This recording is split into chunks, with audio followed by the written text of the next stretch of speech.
आज आपण करणार आहोत कढी भजी. कढी भजी करण्यासाठी आपल्याला हिरवी मिरची, लसूण आणि जिरं यांचं वाटण काढून घ्यायचं आहे.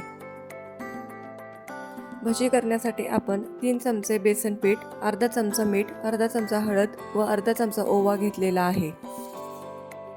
त्यामध्ये चिमूटभर हिंग टाकायचं आहे.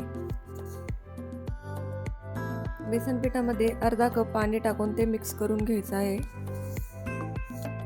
त्यामध्ये आपण आता 1 चमचा हिरव्या मिरचीचा ठेचा टाकणार आहोत व राहिलेला ठेचा आपण कढीसाठी वापरणार आहोत.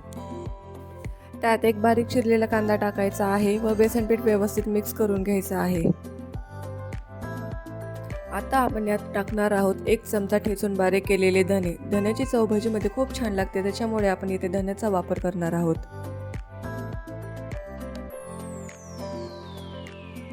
आता टाकायची आहे कोथिंबीर व ती व्यवस्थित सगळीकडे मिक्स करून घ्यायची आहे. अशा प्रकारे भजी करण्यासाठी आपलं पीठ रेडी झालेलं आहे. भजी करण्यासाठी आपण कढई गरम करायला ठेवलेली आहे. कढई गरम झाल्यावर त्यामध्ये ओतायचं आहे तेल.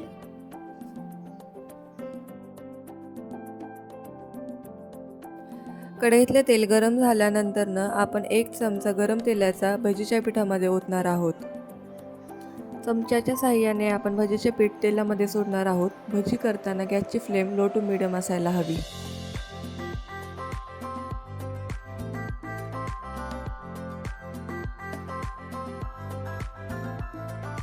भजी करताना आपण सोड्याचा अजिबात वापर केलेला नाही.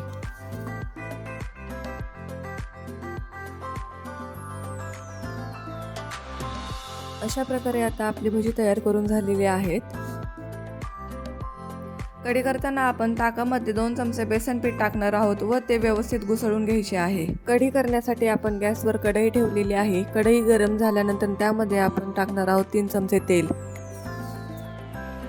तेल गरम झाल्यावर त्यामध्ये टाकणार आहोत मोहरी. मोहरी छान तडतडल्यानंतर त्यामध्ये टाकायचे आहे जिरे, लसूण, 1 काळी मिरी, 2 लवंग व कढीपत्ता. त्यामध्ये टाकणार आहोत अर्धा चमचा हळद, हिरव्या मिरचीचा ठेचा, 1 चमचा साखर. त्यानंतर टाकायचं आहे ताक. थोडं पाणी टाकून तुम्ही कन्सिस्टन्सी ॲडजस्ट करू शकता. चवीनुसार टाकायचं आहे मीठ.